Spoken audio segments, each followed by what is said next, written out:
Namaste, students. We'll continue with the Tempest Act 5, Scene 1, Explanation Part 4. In the previous video, we had discussed about Prospero renouncing his magic and coming face to face with his conspirators. But his conspirators were yet in the state of bewilderment and frenzy and could not recognize him. So Prospero had decided to dress as the Duke and present himself in front of the conspirators. In doing so, he had summoned Ariel to help him dress as a Duke. And we will now continue from a point where Ariel was told that he will soon get his freedom after Prospero brings his revenge to its peak. So Ariel, while helping Prospero dress as the Duke, sings a song. This song is called the Freedom Song. Ariel sings a song of freedom because he is looking forward to his freedom, and that's why he is singing of it merrily. So Ariel says, "Where the bee sucks, there suck I, in a cowslip's bell I lie." So Ariel is talking and dreaming about places he will be at and things he will do once he attains his freedom. So he says he'll suck where the bee sucks in the cowslip's bell. Cowslip basically is a little yellow flower in the shape of a bell. So he will suck the flowers, the juice. He'll lie there. There I couch when owls do cry. That's where he's going to rest when owls do cry. On the bat's back, I do fly. He's going to ride and fly on the bat's back. After summer, merrily. He's going to do that after summer and travel and fly away to far away places. So, like the migratory birds, he's after summer, in the time of winter, he's going to fly away to different places. So, this is what he's going to do once he gets his freedom. Merrily, merrily shall I live now under the blossom that hangs on the bough. So he's now going to be happy, free, and cheerful. He'll live under the blossom that hangs on the bough, on the branches. So he's going to bloom and blossom as the flowers. Now, this Ariel Song of Freedom also brings us to another important theme of the play, which is freedom. So we see Ariel as well as Caliban, who both of these characters serve Prospero, and both of them were waiting for their freedom. Caliban was waiting for his freedom from from Prospero's torments, whereas Ariel wants his liberty. Okay, so Prospero talks to Ariel. He says, "Why, that's my dainty Ariel, dainty, delicate, pretty Ariel." So see the affection with which Prospero again addresses Ariel. "I shall miss thee, but yet thou shalt have freedom." I will miss you. This talks about the affection and bond they have for each other, unlike that Prospero has with Caliban. He says, "I will miss you, but I will still grant you your freedom as promised." Arranging his attire, he was dressing up as the Duke. So he's very well dressed now. So he's asking Ariel to stop it because he's dressed. And now he's going to send Ariel to another task. He says, "To the king's ship." He's asking Ariel to go to the king's ship. "Invisible as thou art," in the form that he is still in, invisible form, "there shalt thou find mariners asleep." All the mariners are asleep in the king's ship. So remember, half of the group from the crew were on the island, which is the king and his party, and bosun and the master and his people were still on the ship. They were made to fall asleep with Ariel's music, and they thought they had lost their king. And after the tempest, they were tired and they were exhausted and they had fallen asleep with Ariel's magical music. So right now Prospero is asking Ariel to go there and bring all of them to the island under the hatches. They were all under the hatches. Hatches are basically it's a covering on the ship. So they were all sleeping in the ship. The master and the bosun being awake, bring them here. They should be awake, and force them to this place. Forcefully bring them here to this place near Prospero's cell where the magic circle was drawn. "And presently," and do that immediately, at once, "I prithee, I request you." So Ariel says, "I drink the air before me and return, or ere your pulse twice beat."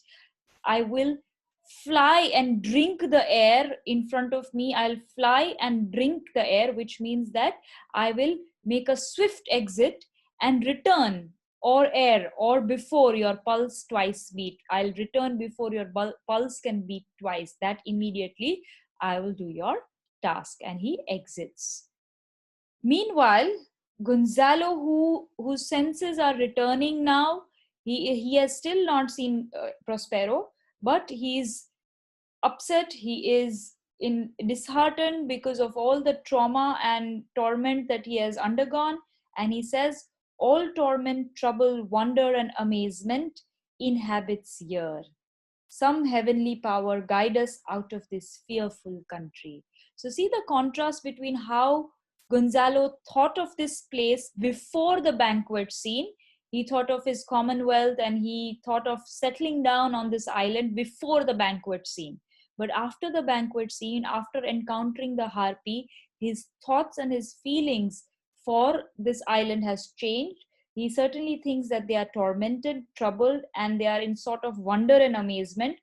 And this island is full of these feelings, it's full of this torture. And he's praying that some heavenly power should guide them out of this country. Okay, so this is the time Prospero is appearing in front of all the conspirators. He says, behold, Sir King.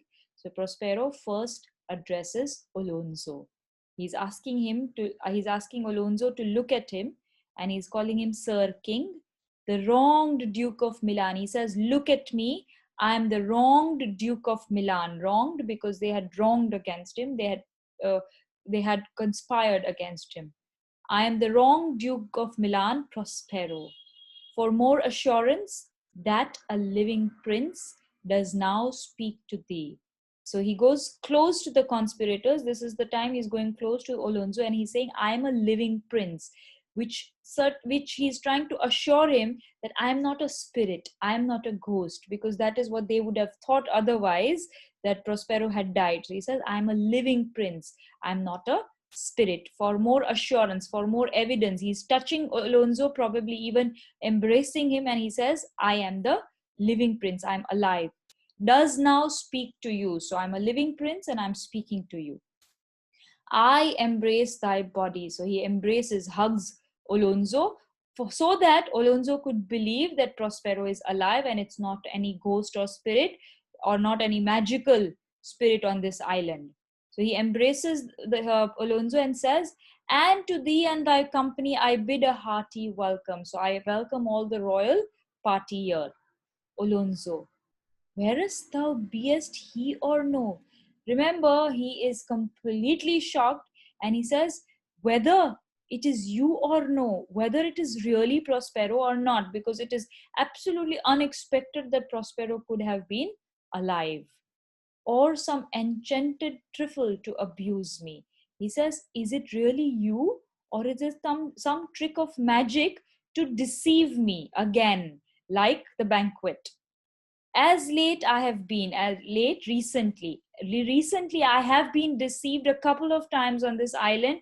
The biggest example being of the banquet, which was laid in front of the conspirators. And as soon as the conspirators were approaching the banquet vanishes, and the harpy reprimands the conspirators. So that had deceived them. And Alonso says, is it still some image in front of me that is here to deceive me, or is it really Prospero? I not know, he does not know, that is it real or is it some sort of illusion. Thy pulse beats as of flesh and blood. So when Prospero embraces Alonso, Alonso could feel his pulse and warm body. So he says, your pulse beats as of flesh and blood, as of a human being. And since I saw thee, the affliction of my mind amends. So that from the moment I saw you, the pain in my mind has reduced. That is also because Prospero's charm is reducing on them. So here, Alonso is saying that the affliction, the pain that his mind was in is amending right now, is reducing right now, with which I fear a madness held me. I fear that before some time, There was some sort of madness that held him, some sort of frenzy, bewilderment, which now is settling down. This must crave, and if this be at all a most strange story, this calls for coming to this island, witnessing the banquet, losing his son, encountering all the magical appearances, and finally meeting Prospero is not nothing less than a strange story. This must crave, and if this be at all a most strange story, if what he is seeing is true, it is a very strange story. Thy dukedom I resign, and do entreat thou pardon me my wrongs. He immediately decides to resign, give away his dukedom, return. So, not that he has a choice, but he says, your dukedom I return, and do entreat thou pardon me my wrongs. I request you, I plead you to forgive me for my wrongs. But how should Prospero be living and be here? Now that is what it seems to be mysterious to him, that how did Prospero survive, and how did he reach this island, and how is he alive on this island? So uh, we can see the shock and amazement, and we can see how the conspirators are going to be facing this kind of mystery. So to that, now let's see what Prospero is going to see, was what Prospero is going to say in the next video. So as of now, we will end at a point where Alonso is shocked by seeing Prospero alive. Gonzalo is in pain. He wants to escape this island. And Ariel is thrilled to uh, looking forward to his freedom. So we'll end here, and in the next video, we will see how Prospero addresses his conspirators.